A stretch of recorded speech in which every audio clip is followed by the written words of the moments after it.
Welcome back, trainers. So we're going to be going over my top Pokemon and why I haven't powered up, say, more of them like Kyogre. Because in the future, we're going to be possibly receiving even better offensive water attackers, electric attackers, and so on. So I'm going to be covering a few of them. So just to give you an example, like Kyogre here is literally the best offensive water attacker in the game. It is such a beast. So powering up, say, 3 of them would probably be a great idea. Even 4, 5, 6 of them, like in Machamp team, best fighting type Pokemon in the game. So you want 6 Machamp so you can do those duos with other people. Now we're going to receive Palkia possibly in the future. It's not a possibly, we're going to receive it, and that is a Water and Dragon type with a higher attack stat than Kyogre. Now possibly it can get nerfed, but who knows? Should stay that. Its CP is going to reach quite a high potential. Okay, we are going to be using Go Hub for the stats, and this can get nerfed. All right, so keep in mind this has the potential to get nerfed, but the attack is at 308. Now there's not going to be moves or anything like that because it's not out, but it has the potential to learn a quick water move and a charge water move. So we're just going to have to wait and see. Water and Dragon type Palkia is a legendary. What did we see when they dropped Gen 3? The mass release, or the release of legendary raids, Groudon. Okay, so the potential to see this as soon as Gen 4 drops is there. It's not like, oh, it's not going to be out for a long time. Nah, when Gen 4 drops, we have the potential to see this or this. Yeah, Steel and Dragon, Dialga. Which one's my favorite? I picked Dialga. My friend picked Palkia, and I'm talking about the main series games, and I regret it. Because every time he used Palkia, he just completely dominated. Those were some good times. Anyway, this is still going to be another good one as well. Not that this isn't. But Palkia is the potential for the new Water King. And this is why I'm not powering up any Kyogres. So let's take a look at that attack again. 308. Defense 247. Stamina 180. Let's go ahead and look at Kyogre. Okay, Kyogre is sitting at 270 attack. Defense 250, stamina 182. Palkia outperforms it. It's just a matter of, is it going to get a moveset, a water moveset better than it? So there you go. That's the reason why I do not max out more Kyogres. If Palkia was a pure dragon type and we weren't expecting anything better, I would max out about 3 of them. Okay, but I'm smarter than that. I'm going to wait. If Palkia for some reason does not receive a quick water move, then I'll think about powering a couple of these up. Okay, now we have Raikou, the best electric attacker in the game, correct? Right. We know that's not going to get nerfed because it's out. Attack 241, defense 210, stamina 180. Okay, let's remember, attack 241. Let's go ahead and take a look at Electivire and see what we have. All right, Electivire, what do we have? 249. Now, depending on its moveset, this could outperform it. All right, so we'll just have to wait and see. This is why I'm not powering up a bunch of Raikous as well. And hopefully the future has something good for this Pokemon. Now, they do take evolution items, so I don't think as soon as the Gen 4 drops, you're going to be able to get them. It's going to probably maybe be like Gen 2, where they release the evolution items, and then we're going to get them. They're really rare, and then, you know, like that. Okay, now let's go ahead and take a look at Moltres here. Attack sitting at 251. Not bad. Best fire attacker in the game, other than Entei. Entei's right there as well. I consider this one just a little bit better, maybe. I don't know. It has that double weakness to rock, but let's go ahead and take a look at Magmortar and see what he is sitting at. So attack for Moltres, 251. Okay, here we are with Magmortar, and we have 247. So not as good as Moltres. The Slackings. Let's go ahead and go by favorite. That's what it would look like if the Slackings were gone here. All right, but I'm going to go back to CP so we can see everything in case something's not starred. Kyogre is a great water attacker. You're going to want one of those, 2 of those, 3 of those, or even more depending on what you're trying to do currently. Now, this is going to be the best ground attacker Groudon here in the game, as far as I can tell, for who knows how long. This is a 100, so of course I maxed it out, and it helps me to do those Jolteon solos, and this one right here is 80 something percent, I do believe. I did power it up because it was weather boosted and I needed it right away to do a Jolteon raid. Now the Mewtwo's, this was my first one and I just immediately powered it up. And then we have like my second or third one, and so on and so on. They're all pretty good. This is the only one I do believe that's powered up that has 15 in attack. Now, if I didn't use these to go up against a Machamp raid, they would all probably have Shadow Ball because that is such a monster attack. If you're going to be attacking gyms, I recommend Focus Blast though. Yeah, so I would have more of these powered up, but I'm just kind of waiting because who knows if I receive 100 in my next EX raid, you never know. And then we have Ho-Oh, which is one of my favorite Pokemon. It looks very nice.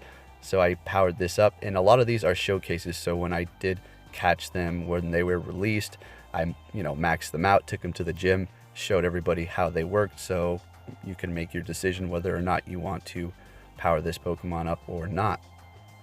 Tyranitar with Smackdown. Now, I maxed out 2 of them, and I powered up a shiny one with not great IVs. They're just going to be the best rock attacker in the game. Maybe Rampardos is going to outperform it in Gen 4, but the thing is it doesn't have as much defense HP. It's not as well rounded as Tyranitar is here. So this is a safe bet to power up for sure. That's why I powered up a couple of them. The reason why I didn't max out even more is because Articuno wasn't actually a level 5 raid boss when they did return. It had level 4 stats, so duoing it would have been cool, but I was like, okay, I'll just hold off on my Stardust for now. Rayquaza. Now that one is a excellent dragon attacker. It is the best dragon attacker in the game. It is quite fragile, but it is the highest performing offensive dragon in the game. So we have Dragon Tail Outrage. Of course, this is my 100, okay? I would have more of these maxed and powered up, but I had Dragonite candies on hand, so that was enabling me to save my rare candies and just invest in these. Just a little bit underperforming Rayquaza, but it has more bulk in the long run. So Dragonites are a good investment for doing these duos, trios, takedown of raid bosses. If you like to drop them in the gym, that's all you. Okay, but yes, I have 2 100 Dragonites there maxed out. Metagross, of course, I had to do a showcase, and I would have just powered up one anyways. Hopefully it can receive a double charge bar move, which is going to be Meteor Mash for its community day whenever we see that, so that should be great. Metagross is a fantastic Pokemon, always like that one, and the shiny variants does look great. Another Tyranitar there, and then we have Lugia, which of course was a showcase. This is right when they dropped, check it out, a while ago, and I just had to power it up and max it out right away. Was one of the first people to do it, and I don't regret it. Even though I have better IV ones, that's okay, because the difference is so minuscule. It'll just basically be a little bit higher in CP. So we have Darko, which isn't all the way up. Knight, I've had that one since the beginning. Should be like 2016. Yep, right when the game came out, basically. Powered it up and always helped me take out gyms. Now Raikou, there is going to be an Electivire in Gen 4, which is going to be evolving from Electabuzz. A lot of this is going to be riding on whether or not these Pokemon I'm waiting for are going to receive the ideal attack for their typing, like Palkia. If it receives 2 water type moves that are good, then we're good to go. It should be outperforming Kyogre. And if Electivire receives the ideal electric attacks, then it should be good to go as well. And of course I have a maxed out Zapdos because it is a great electric attacker and a showcase as well. Then we have the Snorlax, which was powered up a while ago as a gym dropper. Not really ideal for attacking, and that is a body slam from last summer, or should I say last winter. So that's been around for quite some time. Then a Gyarados powered up, always a good water attacker, Waterfall and Hydro Pump. Unfortunately, I switched it from its legacy set, but that's alright because I have a shiny with both legacy moves. And then Moltres is gonna be the best fire attacker in the game. Offensive, just crazy. It is quite fragile, but that's okay. It is flying type, so it's not going to be taking super effective damage from ground type moves, which is a bonus for that Pokemon there. And I don't know why I backed out, could have just swiped over. Then we have Entei, which is just a fire type, which he would be taking super effective hits from ground types. And you're wondering, well, why would they be attacking a ground type? Well, maybe it would be a steel type that had a ground move. Maybe Steelix. You never know. Alright, so Entei is still a good Pokemon, and that was also a showcase as well. And then we have the Rhydons, because Rhyperior is going to be in Gen 4. Now, I powered these up back in the day because I did want to drop them in gyms, take down gyms, and I knew it was going to get another evolution farther down in the game. So that was a safe bet. And I do believe I have 2 100s ready to go. 2 maxed out Blissies. You know, it's always a good idea to power up a couple, like, 3, 4, 5, 6, 7 or more if you're dropping in gyms, because they are great spots to fill in there. Before you get taken out, you might be able to notice and bury that Pokemon, because they do take a while to take down. I did power up this shiny Ho-Oh because, well, it's a shiny Ho-Oh. As far as maxing it out, not currently. Not going to do that. Powered up that shiny Tyranitar. Of course, going to power up the Mew. It still has I do believe like 1 or 2 more power-ups. I'm going to hold off because it is on 3,000, and I do like that number. Donphin was a must power up when Gen 2 came out, and with this moveset counter and play rough, it actually is quite nice, because when it's cloudy, well, they're doing a lot of damage, and it's highly defensive, so that was a nice Pokemon. Gardevoir, this is just a great fairy attacker. One of the best. It is the best fairy attacker in the game, and if it does receive Moonblast for Community Day, I really hope not, because that's just going to be a downgrade. They're either going to have to change over a Disarming Voice or another fairy charge that they should have made a quick move and do something like that, or add something in. People are also saying Hidden Power Fairy, but how would that work? That'd just be like off of luck, unless it was guaranteed to give you fairy type on Community Day on Hidden Power. So other than that, yeah, it needs to have a very quick move, but Confusion and Dazzling Gleam work great for me, and I like that Pokemon. Only need 1 at the moment, because it's just good to wait, because all these Community Days, special releases, you never know what they're going to do. You have 6 of these other Pokemon powered up, and all of a sudden it receives a better move. You're like, great, and you can't switch it over with a TM, so you're best just power up a few and just wait down the line, because this game has a lot of longevity. Espeon, great power-up. Exeggutor, also a good power-up. This was back in the day, so I needed a good grass attacker. And then, of course, the 6 Machamps are always a nice idea to have, because, well, if you're trying to take out duos, doing duos, you're going to need Machamps for a lot of these raid bosses, and they're the best fighting type in the game. Have a bunch of powered-up Golems because of the legendary birds. When those were released, this was the best rock attacker. And now I have these sitting around, although they did help me out when Articuno was here, because I didn't completely max out 6 Smackdown Tyranitars, so threw in 3 Golems, and they did just as good. Obviously, Tyranitar with that move is going to be outperforming it, but if you have 6 of them powered up and you're thinking to yourself, great, all this wasted Stardust, not quite, because when Moltres comes out, it's going to have a double resistance to the fire moves, making it last longer in battle. So think about it like that. It's not completely useless. Don't worry, your Golems are still good to go. My Flareon, that was one of my first 100, so I maxed it out. Kind of like a prize. Not bad fire attacker as well. Then we have Alakazam with, it's just Alakazam. This one has 11 in attack, so it's not that great, but it still gets the job done. Back in the day, it was helping me take out Blissies from those level 10 gyms. It was able to take 1 out and then, dig pretty good into the next one. So always been a good Pokemon to have. Lolan Exeggutor, found it, weather boosted, level 32, maxed it out, good IVs, double resistant to water. It's just a crazy Pokemon. And yes, it is quite weak to ice. Now these are just weather boosted Kyogre and Groudon. And then that Blissey, 2798, was actually caught in the wild. A few of you who live in Anchorage know that night. Pretty crazy. I didn't need to power it up anymore. I thought that was good. I don't remember exactly what move it had. I think it might have had Pound, and it came with Dazzling Gleam, so I just changed it over to Zen Headbutt. And yeah, that was a nice weather boosted catch. Yeah, it was weather boosted. And then we have Scizor, however you like it. Just one of the best designs in Pokemon, period. Steel and Bug type, weak to only fire, resisting quite a few things. You know, pretty good gym dropper. If you have like Bullet Punch, Iron Head, Exeggutor works as well.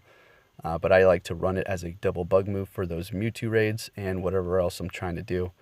But yeah, this is a fantastic one. It's going to be receiving a Mega in the future, so powering up several more, maybe.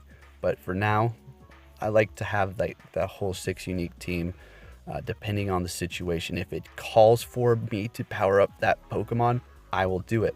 Otherwise, I'm just going to be like, Powered up this one as well because I just wanted to have a couple back in the day because it was performing so well against Blissey. I was like, okay, let's go for it. And then it went on to help me with the Machamp raids. I did switch it over to Shadow Ball ever since because I have other Pokemon that have taken its place, and it helped me do those Gengar raids. And yeah, Shadow Ball, I dropped that one in the gym as well, so that's not good. Just showed you all that, right? Alright, let's keep going. Arcade Pet, that was quite a helper back in the day. Put in quite some work. It did have a different moveset. It was Fire Fang and Fire Blast. Now I use this to drop, and yeah, probably Wild Charge would be a better bet there. Weather boosted Ho-Ohs, and this one right here, Dragon Tail, Dragon Claw. It did have Dragon Breath. I switched it over to Dragon Tail. Big mistake. That's okay. Vaporwave, I powered that up a little bit, not too much, my Vaporeon. Then we have a Lolan Muck, which is maxed out, and a regular Muck maxed out. Showcases and also good Pokemon to have, and I'm a fan of Muck as well. So that one's nice. Then we have the Charizard. You know, Community Day, Blast Burn, always good. Best fire attacker other than the legendaries currently. Then it's just going to go down and down. I think this is going to get quite lengthy if I keep going into detail about everything. Looks like they changed the glow. Maybe I just didn't notice from when they did Community Day, or just haven't done this in a while. Ampharos is always fun. Powered and maxed that out. Just needs a couple more hits there. And yeah, Charge Beam Zap Cannon. It's not like the best electric attacker. Could take a hit. Dragon Pulse would be great as a gym dropper with Volt Switch. Yeah. Then Lizardon, taking out those Blisseys back in the day. Let's see what we have here. I wish it would show the wins, you know, the wins and time defended and a few other stats. Maybe Stardust invested in each Pokemon would be great as well. Then this one here, always fun to have these starters powered up, of course, especially if they're relevant. Like this one here is actually a good fighting type Pokemon. So, of course, Machamp is outperforming it, but this one is still great to have. All right, then we have my 100. Just had to power this up. Sceptile, cool looking Pokemon. Bullet Seed's holding it back. Unfortunately, if it learned a better grass quick move, then it would be looking a lot better. But with that Bullet Seed, it's just not looking too great for it. Not bad, but not too great. Then, of course, my Gengars. And then I'll show you this one, and then we'll kind of speed it up. Legacy, Shiny, Dragon Tail, Outrage, Gyarados, Starscream. So, gonna hold on to that moveset. Pretty crazy. Got that on, what was it? It was the Water Festival. The last few hours, it was like 4 in the morning. It was crazy. Okay, and then we have Lapras, which I've powered up quite a long time ago. Oh yeah, since December of 2016. Like to drop that one in a gym. More Gengars powered up. Renaissance, double Legacy. Okay, this is fully maxed out. Well, nah, it's like level 38, probably. Pretty sure. So Ember Flamethrower, pretty neat moveset there. I also have another one saved for somebody who gave me a regional. And then Venusaur, Community Day, more Gengars, and then we have Porygon. Actually have this waiting for Porygon Z. So I used to run this one in the main series game with the Evolite item, which helped it boost its defense, and it was great because it was quite a tanky thing, and it had a diverse moveset. Houndoom, always great against those Mewtwo raids. Aggron. Oh boy. Powered it up because I found it literally within minutes of the release of these shinies. So it was a must at the moment. And then the 100, I actually powered this one up as well. It's alright, it is a 100. Poliwrath actually went up against a Blissey 2500 CP, and it performed quite well in the rain and in the cloudy weather. So it has Hydro Pump. It did have Dynamic Punch, but I switched it up because I needed a water attacker. I was trying to do 6 unique water Pokemon. This was a while ago. I'll probably even scrap the video. Then we have Kingdra. I was going to call it Kingdra. Yeah, Kingdra. And this is a unique one. We have Dragon, Double Dragon type move here. Dragon Breath and Outrage. And it is not weak to Ice, unlike all the other dragons. Alright, because it is water type. So that is very unique. Remember that when PvP comes out, because it is pretty good. And then we have Breloom here, if the game would load. There we go. The strongest fighting type in the game. So, alright, there we go. Game was frozen for a second. Then Nidoking, powered this one up to max, level 40, just because I'm a fan of Nidoking. Big time. Alright, so that's gonna be about it. We have OG Kush, that's a 100. Dazzling Gleam, Legacy move, Alakazam. Powered that up a while ago, trying to go up against him at Champ Raid. Then we have Tentacruel, which I powered up. Starmie, powered that one up as well. That 100 Jinx, powered that up slightly. Rocksteady is a 100. That is Ninetales, completely maxed out. And the Alolan one should be right over here. Where is that Alolan? There we go. And needs a couple more. I should just do that now. Let's go ahead and finish this off. What is the point? Well, it's 21. That's good enough. Perfect. Let's keep moving. And then we Absol. There we go. Not quite maxed out. And so on and so on. And there's not much more. And then we have Hitmonchan that's maxed out. And there was a 100 Slowking. Blossom powered up quite well there. And a Cradily powered up. Well, it's like level 39 and a half. And then we have my Persian. And so there you go. So I hope that gave you some insight onto which Pokemon you may want to power up. That's the reason why I hold off, is because you never know when they're going to receive some sort of community day or special event. Like Groudon and Kyogre, both are going to receive their signature moves in the future. I would assume 2 bars for like 110 each is going to be like an outrage. That's going to make them perform a lot better, but we just got to wait. So you never know. What if you can't TM those? And then you power up all these Groudon Kyogres, and then here comes their signature move, and then Niantic's like, oh, you can't TM it. You have to catch it in a gym. It's like, okay, well, how much better is it? It's like, okay, it's fine. It can't be that much better. And it turns out being like 4 DPS, more than the original ones. Like, great. So that's why you should just kind of hold off and further generations down the road, But that's just personally me. You don't have to do what I'm telling you. This is just what I do. Thank you for watching, trainers, and I'll be catching you next time.